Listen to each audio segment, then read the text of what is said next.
I'm Sally Pointer. Now today's video is a textile one and we're going to be making a sprang bag that's worked directly onto handles, and it uses a stitch pattern which we've taken from a hairnet found on an Iron Age bog body. So it's got a historical background, but we've brought it right up to date with nice modern yarns for a bag that's really practical today. It's quite a long video, but skip through the bits that are boring. I needed to put quite a lot in so that you could see what every stage meant. I recently picked up a few pairs of these bag handles.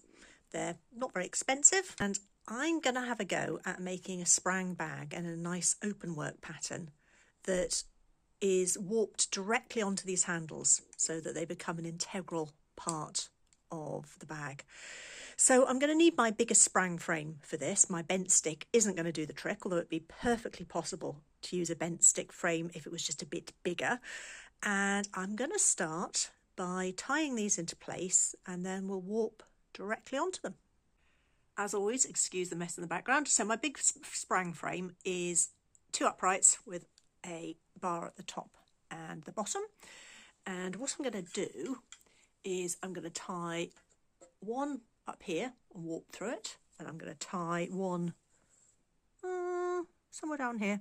This needs to be quite a long warp. I want quite a big bag out of the end of this, and lash those into place, and then we'll warp into it. The one at the top here will stay fixed, so I've lashed that in quite firmly. The one at the bottom, it's going to be that way up, and I might need to move this string up for adjusting tension. So I've left that line hanging loose. It will sit straight once the warp's on, and this extra string running along the bottom will just slide out at the end. So I'm going to use 2 colours of cotton yarn. This is officially double knitting weight, so DK weight. Plain cotton craft yarn comes in lots of colours, and to hopefully make it easier for you to see what's going on, I'm going to warp so that the front threads as we set up are one shade and the back threads are another. And I'm going to do that by setting up a spiral in one and then going over it again to put a spiral of the other shade in. So I'm starting to warp up, and hopefully you can see the bottom of the top handle here.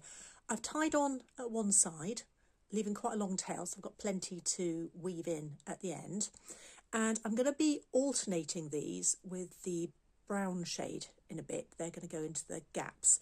So what I just need to do is go down to the bottom handle, which I know is out of shot, but trust me, it is still there, up to the top, round around in a spiral. And I'm going to pretty much bit over halfway fill up this one. That'll leave room for the second colour, but it'll make it nice and well packed when it's finished. So that's coming through there, down to the bottom.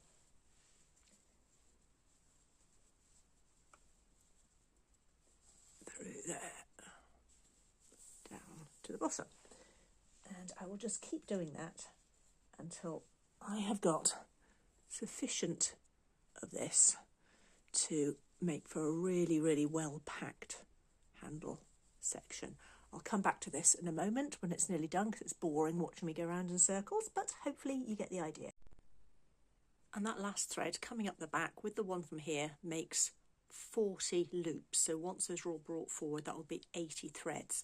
You can see how that's just over halfway along. That's going to compress in very nicely, particularly once the other colours wound into it. So I'm going to tie off this to the other side. I think for the second colour I'm going to do the tying on bit at the bottom so that there's only one set of sewing in on each handle to do. And I'm going to do exactly the same thing, same number of threads, but I'm going to bring the brown in between each pair so that they alternate green, brown, all the way along. I'll get that set up and then I will take a photo and show you what I mean. But down the bottom here at the moment, we've got exactly the same thing going on. I did a little tie just to stop this wobbling, which I can take off in a moment.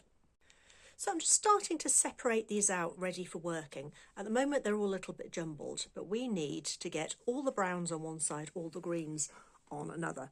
And I'm doing that just by one at a time, separating out the next thread and moving it either to the back if it's a green or to the front if it's a brown. This is always easier with two hands, but my tripod is not cooperating at the moment. So I'll do a little bit of it like this, then I'll put the phone down and sort it out and show you at the end.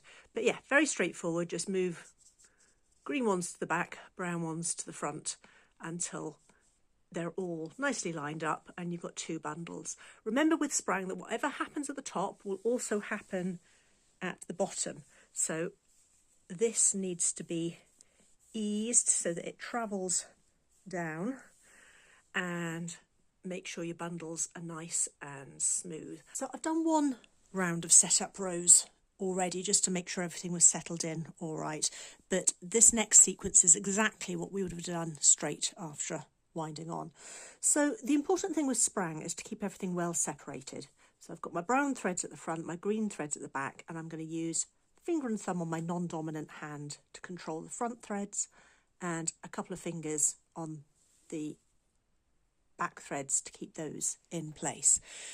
Now, the first couple of rows we're going to do for this bag are simple interlinking. This is the stuff that looks like chain link fence, and it's really straightforward to do. There's 2 rows to it. They're almost the same, but there's a change right at the beginning. So the beginning of the first row is we're going to pick up 2 threads from the back, bring them forwards, and then we're going to take 1 from the front and move it to the back.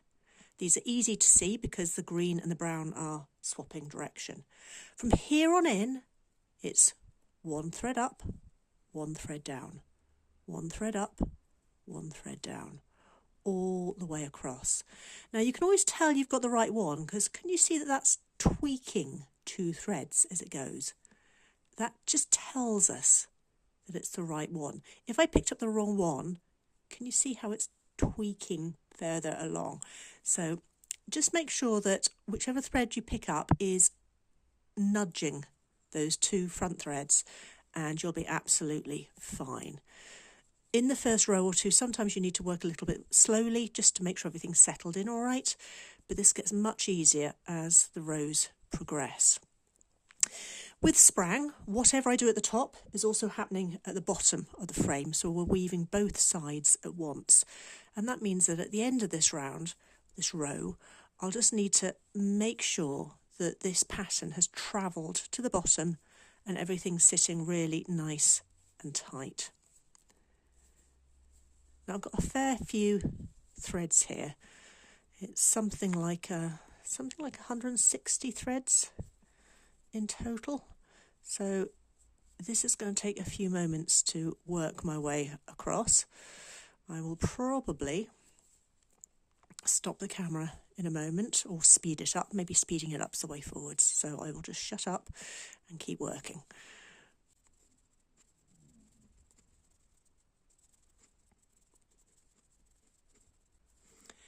And we're coming up to the very last few stitches now, so I'll slow back down. So again, controlling things, keeping them in 2 firm groups. Every time you bring a thread forwards, you can check it's right because it's going to tweak 2 threads, then 1 will go back. It's really just 1 up, 1 down, all the way across. When I get to the end, because we started 2 up, we're going to end up 2 down. That's absolutely fine. I can tell everything is okay because all my green threads at the front, all my brown threads at the back, and I need to separate out my hands all the way to the bottom. I will contrive to do some photos of the bottom being beaten in a little while. Now some people like to put a stick in as they work. I mostly don't, but what I do sometimes do is I have a piece of string tied to the side and I will just drop it between the 2 layers to use as a safety string. That means if I get partway through a row and realise something's gone wrong, I can easily undo it. However, so far so good. Get my fingers back in position, so good separation. Some fingers at the front holding the front group, fingers at the back holding the back.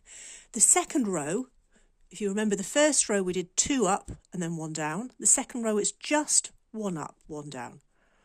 1 comes up, 1 comes down. And again, can you see that's tweaking 2 threads? 1 comes up, one comes down, one comes up, one comes down.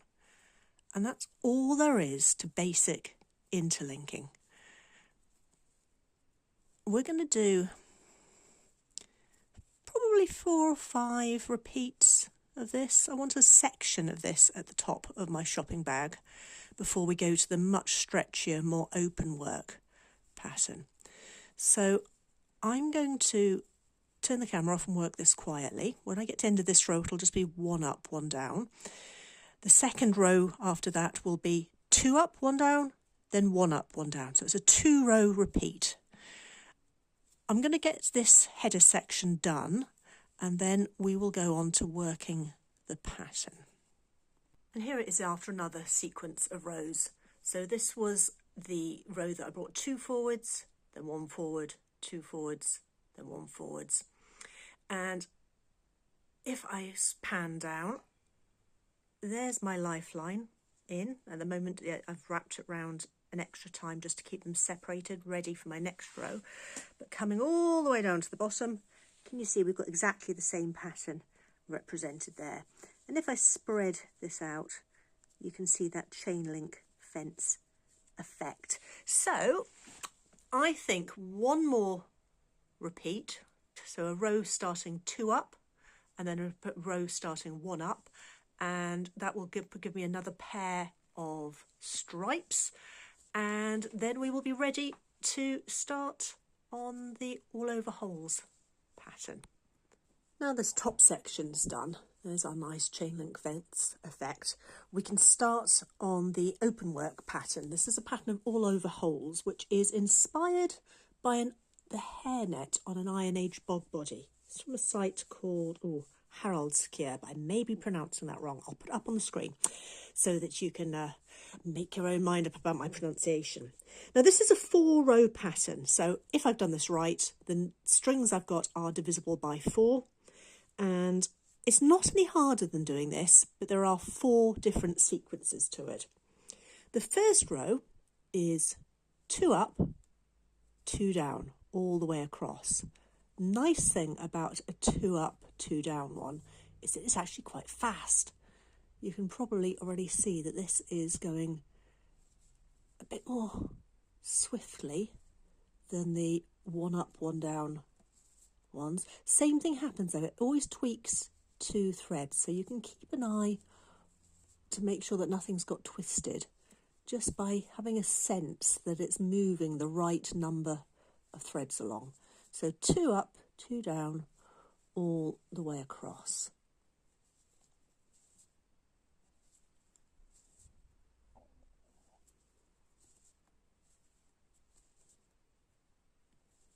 Just as before, the green threads are coming to the front, the brown threads are going to the back, which for this demonstration version means that it's quite easy to see what's going on. 2 up, 2 down, all the way across. You will find that it's quite easy for these to twist as you go.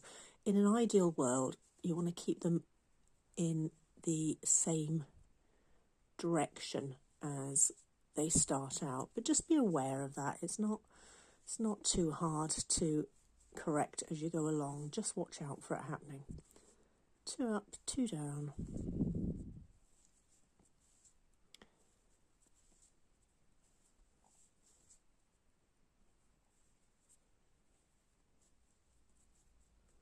And we're nearly at the end of this round. 2 up, 2 down. As always, tighten up the top, stretch the threads down to the bottom, and you can't see me doing that bit. Put in either sticks or a lifeline if you wish. The next row is just 1 up, 1 down. So this is exactly the same as we were doing up here. 1 up, 1 down. Now this is where you need to watch out for those twisting threads. Try as best you can to get the correct thread going up. This does become a lot easier with practice, but if in doubt, again, little tweak and you'll see that it's the right or the wrong one. I'll speed up the second half of this row so that it's not too tedious, but just one up, one down, all the way across. And now I'll go over to a higher speed so that you can see what's going on.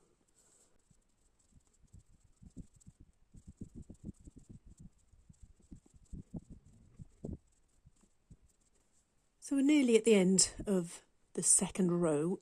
I will go back to doing this slowly to remind you what's going on. It's just one up, one down, all the way across, doing our best to keep the threads going in the right order. But don't panic too much if the occasional one doesn't cooperate.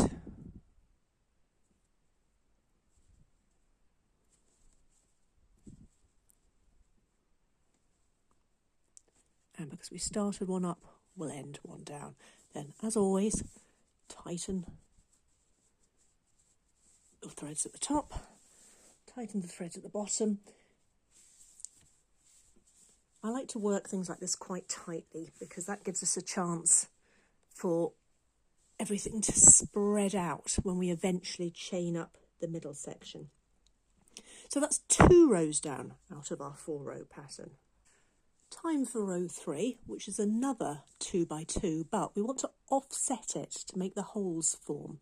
So we're going to start by just putting 1 thread up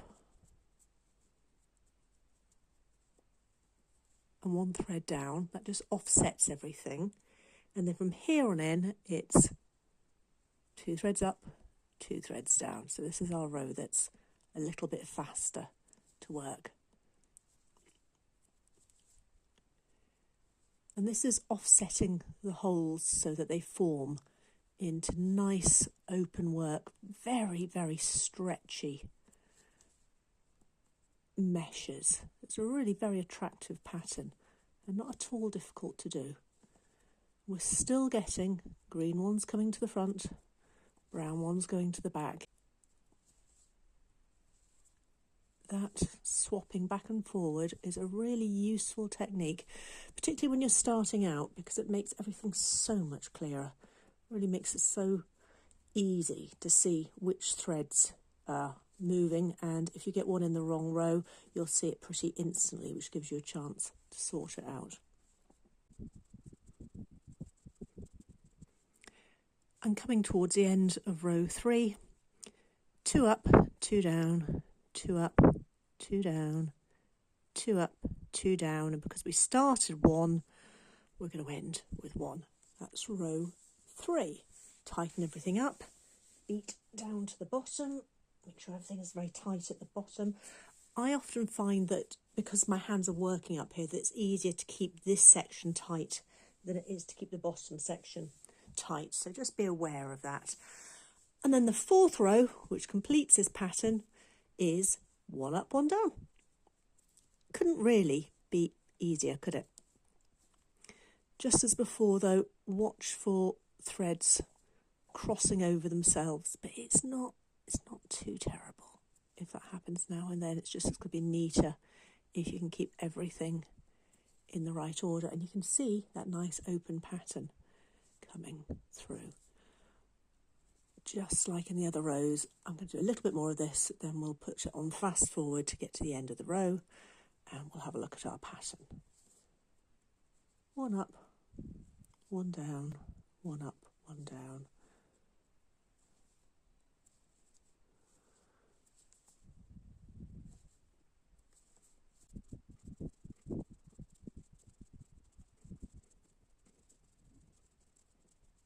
And here we are coming to the end of the 4th row. So let me put in a lifeline, make sure that's not going anywhere. So I'm just tying this round, and for me, I just tend to go all the way around if I'm pausing for a moment, and that makes it very easy to pick up again. Just slide that out of the way. Let's have a look at our pattern.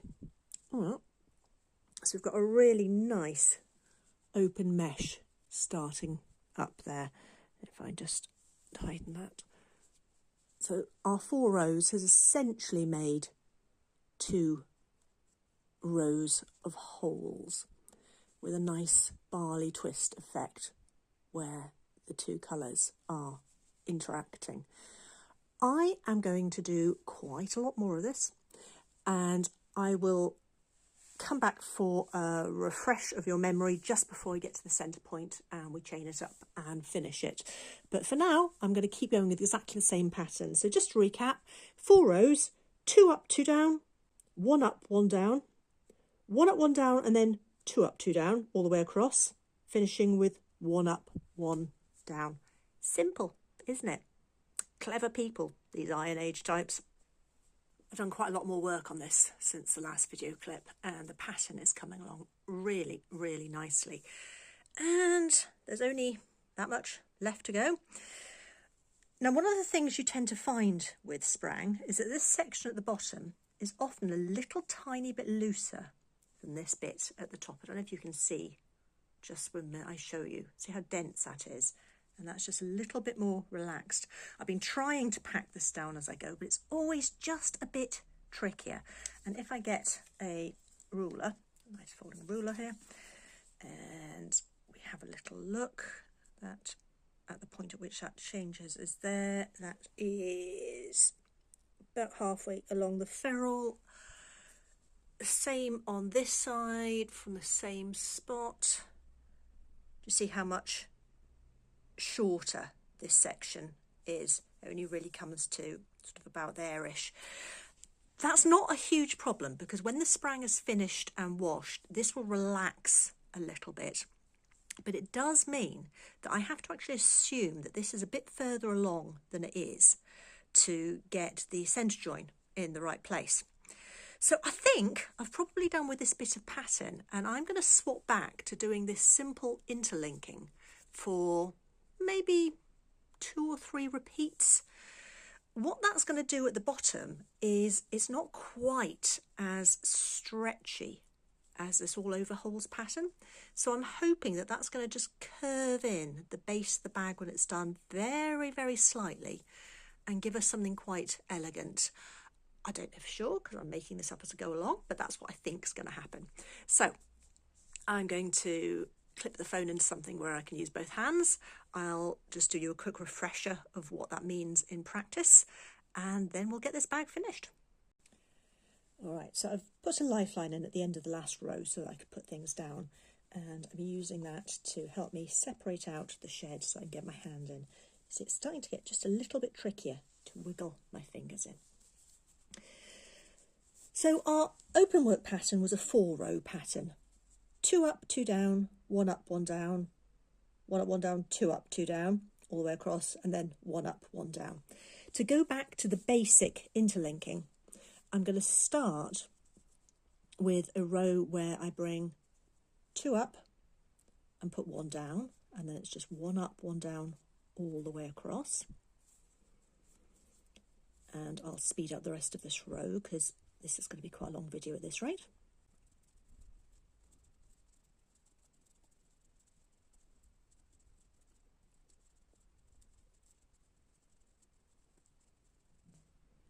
And coming right to the end, it's still going 1 up, 1 down, 1 up, and because we started 2 up, we'll end 2 down. Stretch everything down as best I can, making sure that this bottom section is as tight as I can possibly get it. You can really pull Sprang around, it doesn't hurt it as long as you're not using a fragile thread. Second row of this sequence is just 1 up, 1 down. So 1 up, 1 down, 1 up, 1 down, 1 up, 1 down, all the way across. And this is taking us back to that chain link fence type interlinking. So still lovely and stretchy, but it's just a little bit less stretchy than the all over holes pattern. I'm going to do at least 2 more repeats of this.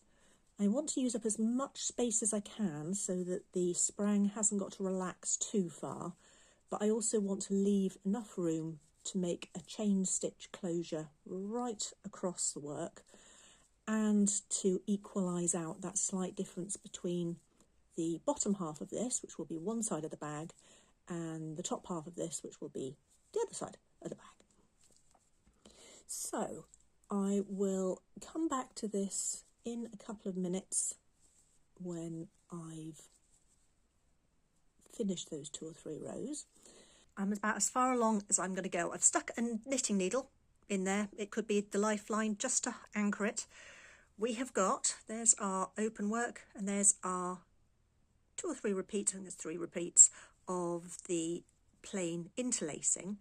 And if I measure it from here to about there is the same distance as from there to here, because the bottom is a little bit looser. So even though there's a bit of gapping there, I'm going to work my chain stitch along here about where the knitting needle is, and the plan is that when it's washed and wriggled and sewn up, this will relax and we won't have any gaps at the bottom. Normally I'd say work as much sprang as you can and still be able to get your fingers into it. I probably could have got another row or 2 in, probably, but then my seam would have been slightly off centre. Didn't want that. Now the seam itself, the original hairnet, and on my knee here is a sample of one very similar to the original hairnet that I took inspiration from, has this interesting double chain stitch linking all the way across. That's quite nice to do, but it's also quite big. Do you see how it makes quite big stitches? I want to take advantage of the fact that we've got 2 colours going on here. So I'm going to do a single chain stitch. I'm going to start at one side and I'm going to pick up colour of loop of green, loop of brown, loop of green, loop of brown, all the way across. And hopefully that will give us a nice alternating effect, which will be quite pretty. I think this is easier to do off the frame. So I'm going to undo my knots at the top. I'm going to undo my loop at the bottom. I'm going to work on my knee. I've taken this off the frame now, so it's just laying on my lap. This is the bottom, the slightly looser bit. That's the top, the slightly tighter bit. I'm going to use a latch hook to make things easier. So this is like a little crochet hook, but it's got a flappy catch, which will just hopefully help make this all a little bit simpler. Now I'm going to leave things on the knitting needle, but I'm just going to put a finger in so I can control a few stitches at a time as we go, and I will just pop that off there. Right, okay, so the first thing to do is to find your first thread. Now this does roll slightly, so take your time, find the first green on this side, and I'm happy that's my edge thread. There's nothing to start off on, so all I'm going to do is put a little twist in it, just so that I can put my needle through. And then I'm going to pick up the next brown, latch that through, and then the next green, and latch that through. The next brown, latch that through, the next green. Take your time doing this bit. It's going to look quite loose to start with, but this really is going to tighten up when it all finishes. Just take your time, make sure you've got the next stitch that's available.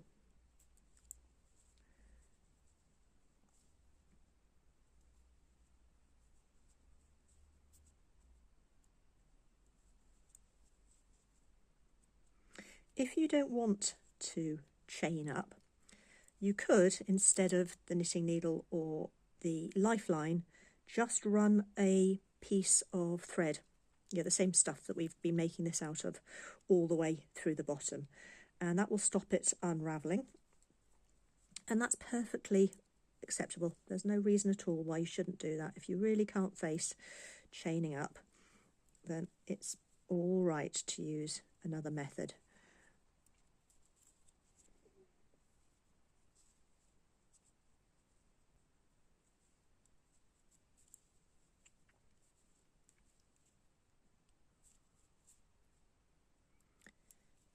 Okay, is that all making sense?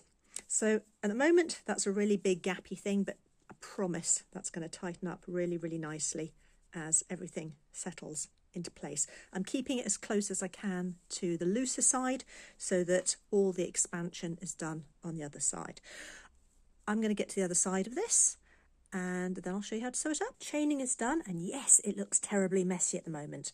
Don't worry about it. What I'm going to do is I'm going to put the end of a piece of thread that I'm going to sew up with through on this side so it can't unravel. I'm also just going to clip it through the last loop, and I'm going to leave enough of an end to weave in tidily later.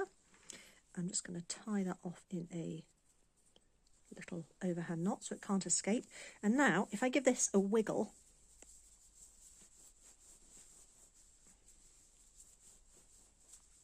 what should happen is that some of that stored tightness will wriggle down and fill up the gaps. So it's working, isn't it? And it'll only get better. And that chain is already looking tidier.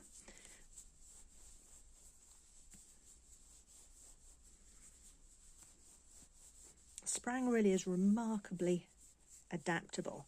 Look how stretchy that is. I know you can't see the full scope of it with the way I've got the camera at the moment, but that is going to be really, really nice. Okay, that is now the bottom of our bag, and I need to sew up the sides. So the way I'm going to do that is that end of string, which I tied off the bottom of the chain with, I am going to use to whip stitch the edges together. And if I go through, and I'll just show you part way up because it's in focus there. If I go through the brown ones, so pretend that's threaded, come all the way through, go up to the next brown one,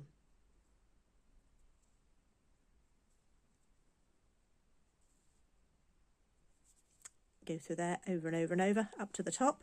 That should be almost invisible, although it won't be completely invisible because if you have a look, the threads are going this way on this side, this way on the other. So whichever direction I work in, and it doesn't really matter which, it's going to be a sort of join in the middle. Makes sense? Hopefully. Let's start sewing this up and we will see what we end up with. I've stopped sewing at the sides just a little bit before the top because it's very important you can actually get into the bag easily. So all that really remains to be done now is to sew in all the ends, and if you remember we have brown ends on one handle and green ends on the other.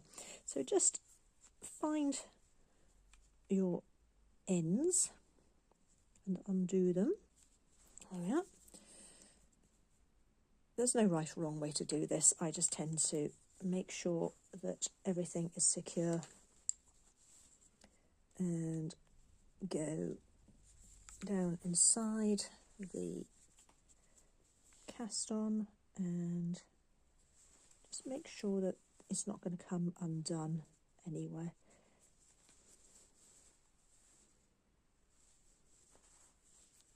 And then I can clip that end off. I'll do that on the other side. I'll check the bottom for ends. I'll give it another wriggle. It's really important to give Sprang a really good wriggle to settle everything in. Straight after finishing weaving in the ends, this doesn't look bad. It's going to look better though.